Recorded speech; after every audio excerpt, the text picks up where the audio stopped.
What's the darkest side of humanity you've ever seen? Story 1. I worked in community care. A patient, let's call him John, not his real name, of course, I looked after was a schizophrenic who had spent most of his life in institutions but was now living in the community with a dedicated team. His illness was such that he had no way of discerning thoughts or dreams from reality. It was just all the same to him. Like a lot of people with his condition, he grew up being maltreated by all of those around him, but mostly by his alcohol-dependent father, who him regularly. He was in his early 50s when I met him, a seriously damaged man, but also a lovable character when you got to know him. When he went to bed at night, the nightmares would begin and you'd hear him crying and screaming in his sleep, "No, Daddy, no." The torture was never in the past for him. It was always there in his head, as real as everything else. One day, I was sitting alone with him in the car and he started talking to me. He wanted to get something off of his chest. When his dad passed away, the whole family, who were terrified of him, were sitting in the house with him. His dad started having a heart attack, and pretty soon it became obvious to the rest of the family. No one spoke. They all just sat there as the father struggled and gasped for help, but no one would get up to help him. They all just sat in silence and watched. John was crying when he asked me if he'd done something wrong. I reassured him that he hadn't. I'm glad this dude gave him the right answer. Story 2. A coworker of mine had a history of seizures to the point where she had to work in a grocery store close enough to bike to, and she had to live near the hospital because she couldn't drive. Bailing and crashing a bike is way safer than crashing a car. Anyway, she told us to just close her register if she went down because she couldn't afford the ambulance ride each time she had a seizure. And eventually she had one, and following her wishes and instructions, I stepped over, made sure she was okay, turned off her register light, pulled the cord across her register and took her next customer to my register. No problem, right? Well, not 5 minutes passed before this grumpy old man walks up with a few things in his cart and loudly demands to know why the lady squatting and quietly shaking behind her register isn't open. I was flabbergasted. I mean, dude, you can look at her and see that things aren't okay. Just give her a minute and she'll be fine, but she can't help you right now, and it's not like you had to wait or anything because my register's right here. Nosy, nasty old man. Story 3. A Bosnian coworker of mine was attending university in Sarajevo when the war broke out, and he fought through the siege. I never asked questions, but he talked vaguely about some of the things he saw and had to do. Once the war was over, he couldn't even continue his studies as the paperwork was lost in a fire. He is one of the happiest and most intelligent people I know. He puts everything he has into his family and job, speaks 9 languages, and is always helping people whenever he can. He's truly an inspiration for me. He's obviously also a traumatized person and won't talk about the truly dark things he experienced, but he told me that if I was curious about what it was actually like, I should watch the film The Perfect Circle. It's available on YouTube, and I would highly recommend people check it out. It was released when the war was extremely recent, and he told me some of the footage used was actually from the conflict. Story 4. My grandfather did horrible things to my mother when she was young. He never went to prison for it because she didn't have any other family left, and my grandfather's family, it's a very long story, basically gaslit my mom into not testifying or pressing charges. Decades later, my mom has moved on and is trying not to dwell on it. He visits our house for Christmas, we pick him up together, and it's okay, no big deal. If you forget what he did, he's just this nice, albeit annoyingly incapable old man. There are usually no problems over Christmas break, although he's a handful because he's 82. My mom decided to drive him back alone. On the way back, they discussed that topic. He basically dismissed it and said, "I don't know why you're complaining, you enjoyed it." I'm thankful I wasn't in the car because I'd probably be in jail right now. That's such a messed up thing to say. So evil. She's better now, but that, along with the actions of a few other terrible family members, really destroyed the potential relationship I could have had with my mom. She's still a great mom, and I love her to pieces, but it hurts to not be able to hug your own mother as a young child because she's just so traumatized. She has issues with innocent intimacy like that, and it breaks my heart. To this day, I think I can count on one hand how many times she's reciprocated a hug. It's the little things that you notice. It's a real shame too because she's a wonderful woman who made a very positive impact on me and a lot of other people she knows, but she just loves that ghost, you know? This dude just made us understand something about these kinds of cases, that the damage these victims suffer never really goes away. The person they could turn out to be will be robbed forever. Story 5. When I was young, my babysitter passed away in a traffic accident. She was also my neighbor's daughter. My neighbor's mom, of course, was heartbroken. Since the girl who passed away was a popular girl, the address was in the newspaper, so people knew where to send their respect letters. On the night of the condolence ceremony, burglars broke into my neighbor's home and stole whatever they could find, including stuff from her daughter who had just passed away. After finding out what happened, I developed a very dark and disgusted view of humanity at a young age. The sad part is that my neighbor said that she kind of suspected such a thing and even felt bad for doing so. She tried to hide certain stuff just in case, and she thought it was crazy and paranoid, only to find out that she was right. We lived kind of deep into the woods, and our house was about 100 meters away from my neighbor's. They probably would have robbed our house too if we didn't have a loud, barking dog that stayed at home with us. On the day of the funeral, a good friend of ours let their German shepherd stay at my neighbor's place. Luckily, there were no more break-ins after that. I remember the whole thing so vividly because I felt so much anger and just disappointment. Story 6. Lowly medic here. I've got 2 calls that have stuck with me. I got called out to a female patient who just quote-unquote couldn't handle it anymore. My partner and I arrived on the scene, and the woman was crying about how hard life is and how difficult things are while her 3 kids look like street urchins. You might say that I'm heartless, and I'd usually agree since raising children is difficult. I've only got 2, and some days I'm grinding my teeth trying to raise them. This woman is so strung out on ice, and she's more worried about me finding her pipe in the bathroom than her own kids. One of her children has a diaper that's so full that it's dragging behind him. We stayed on the scene until CPS arrived to get the kids out. The other time was an incident where the dad got jealous of his wife going out with friends. He then ended his wife, son, and neighbor who were running away with the boy before ending himself. And if that wasn't bad enough, the incident also injured his daughter who was hiding behind a car. I remember picking her up and taking her to my unit while she cried for her mom. She begged me to keep her safe, and I could only tell her that she was safe with me. I made her a bunny glove to make her smile on the way to the hospital, and I cried in the bathroom after we transferred patient care. I hated myself for not being able to do more for her. I eventually realized that I did all anyone could do in that situation, that I'm only human. I still hate that man, though, and if there's hell, I want him to rot there. Story 7. I'm an ER doctor. I once saw a young kid. He was the cutest boy I'd ever seen. He had green eyes, long curly blonde hair, and a very cheerful personality. Everybody in the ER loved him. Apparently, his parents left him without any food or water. They went on vacation. A neighbor heard him crying and called the police. They broke in, found the boy, and took him to the ER. He was roughed up. There were multiple other old wounds too, and still, he just wanted to play with me. He just wanted some love. He tried to hold my hand, but I broke down and called my senior to continue examining him. I have seen all kinds of crime, but this one broke something inside of me. The neighbor in this story is my kind of hero. That's because most people will just ignore things like that because it's none of their business, when actually there's a human life at stake. Story 8. I was severely roughed up as a child at home and was severely tormented at school. I attempted to end myself 3 times. I didn't really understand death yet, but I just wanted all of the awful things to end and to just get back at my tormentors. I knew a girl in junior high whose mom, when she was younger, got mad at her, held her down, and punished her severely. The girl had spilled something off the stove, and the mom wanted to teach her a lesson. What it did to her mentally and emotionally was much worse. I've always wondered what happened to her. Story 9. I work as a firefighter paramedic. One of my worst calls was for a disturbance between a wife and her husband.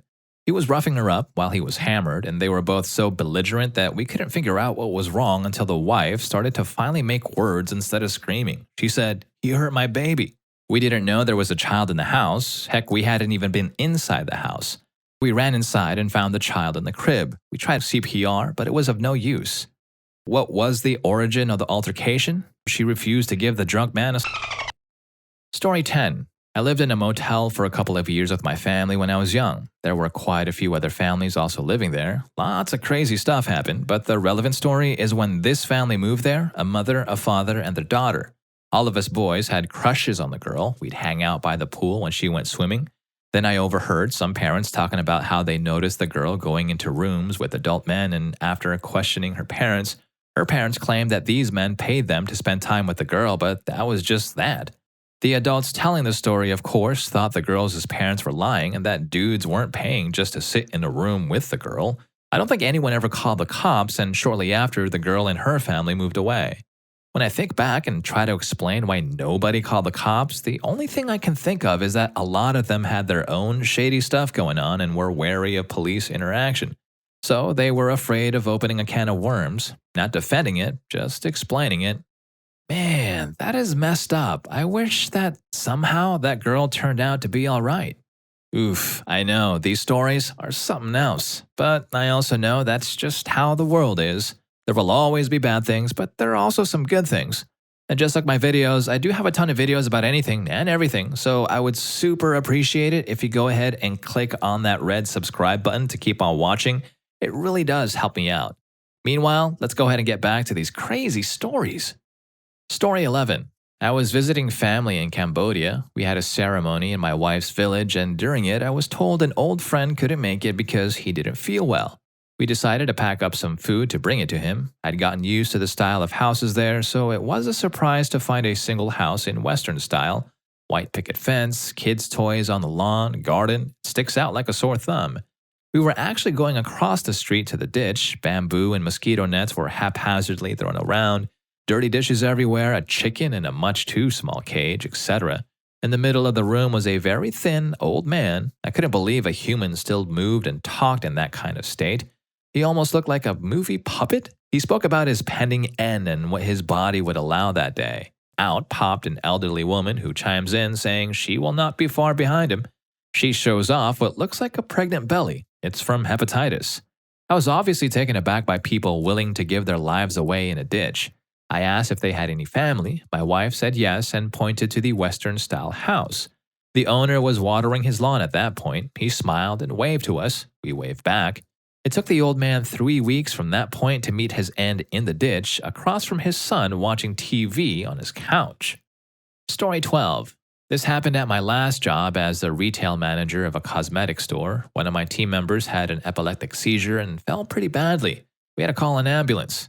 I decided to close the shop while we were waiting for the paramedics to arrive and asked all the customers to leave so my colleague could have some privacy. He was still lying on the floor. I couldn't believe the audacity that one woman had when she asked me if I could help her find a lipstick as I was crouching on the floor attending to my colleague. I was like, no, get out of my shop.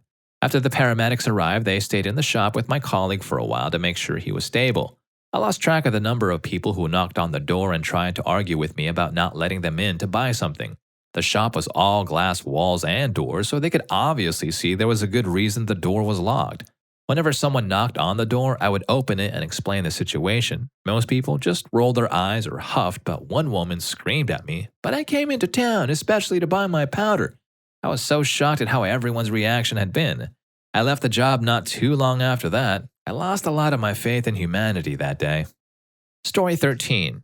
I know this pales in comparison to all the other stories here, but I once heard some weird noises from a dumpster, opened it, and found a plastic bag. Inside were 6 puppies, all feeling cold and pretty much passed out except the smallest one, who kept wailing and wailing. I took them out and went to the nearest vet. He basically told me, "Nah, mate, they're done for." I took them home and put them in a basket with blankets and stuff. They passed away, one after the other in a couple of days, the smallest being the last one to go. It broke my heart, and I don't even like dogs. I can sort of understand, for a very narrow definition of quote-unquote understanding, how hatred can bring people to do horrible things to other people. But this? You could have solved it in a dozen different ways without spending a dime and wasting maybe 2 hours of your life, but you chose this? The hell are you? I feel I need to somehow address this because to this day, years later, it still nags at me. It was a random vet, literally the closest one I could find. He checked them out and gave his verdict. It boiled down to too cold for too long and no mom's milk to give them what they'd need as newborns. And then he asked me, "What do you want to do?" I was in a bit of shock, I guess, because the thought of euthanizing them didn't even cross my mind. To me, there was only one possible answer to that question, so I told him, "I'm going to bring them home. Do you have any suggestions?" He gave me the basics, and that was that. Now I've got a cat, and his vet, whom I chose precisely because he isn't that other guy, is one mean mofo who would probably have fought to try and save those puppies, cost be damned.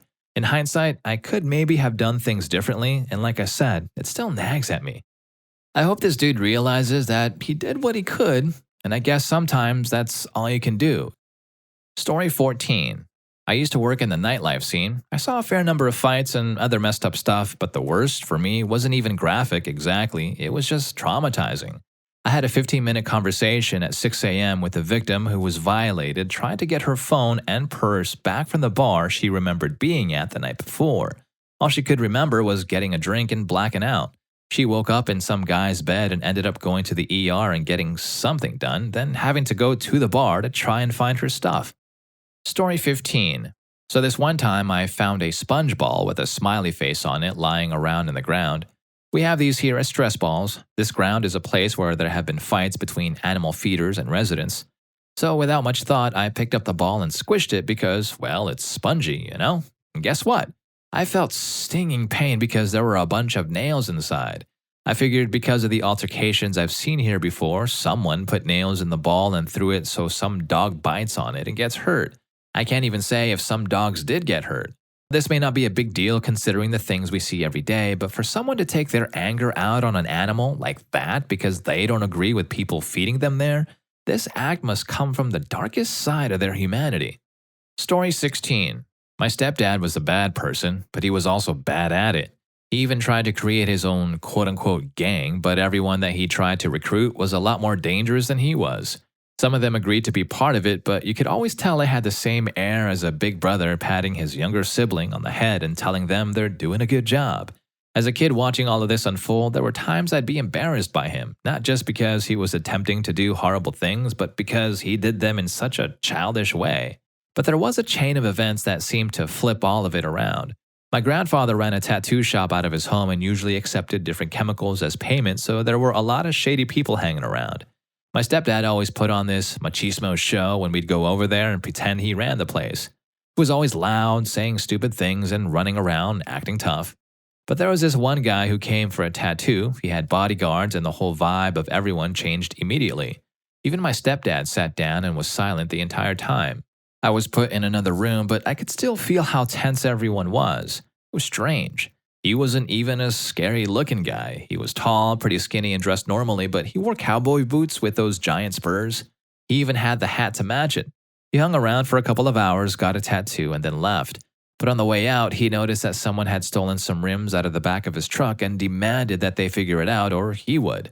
My grandfather had cameras everywhere, so we were easily able to find out who it was. Just some dude who came over once in a while and was always stealing whatever he could pawn. When he showed up next, it was about 10 p.m. on a school night, but I was brought along anyway. My stepdad and a couple of other guys roughed him up. He survived, but was in the hospital for the better part of a year. The weirdest thing is that about 2 years later, my stepdad me, but I never have nightmares about that. All my nightmares are about the night they roughed up that guy. Story 17. In college, we have required units dedicated to community work. I opted for the one where you teach stuff to underprivileged and understaffed public schools. I was going to teach basic biology and science, etc. I majored in biology. It turned out I was going to teach basic English, and it turned out my students would be adult women. Age ranges from the early 20s to the 50s. Apparently, they were all part of this program to rehabilitate and try to reintroduce ill-treated women to society. Most of them had severe PTSD. They have no cognitive disabilities or anything, but some of them can barely speak my native tongue because of the PTSD. Some of them were so unresponsive too. I didn't get all the details of what they went through, but I think whatever they went through was so bad they became essentially mute. I hope you enjoyed the video, and if you made it this far, I'm sure you're also going to enjoy what's the worst things you've overheard that broke your heart. The words uttered by the girl in Story 4 will haunt you for a long time. I'll see you in that video, and thank you for watching this one.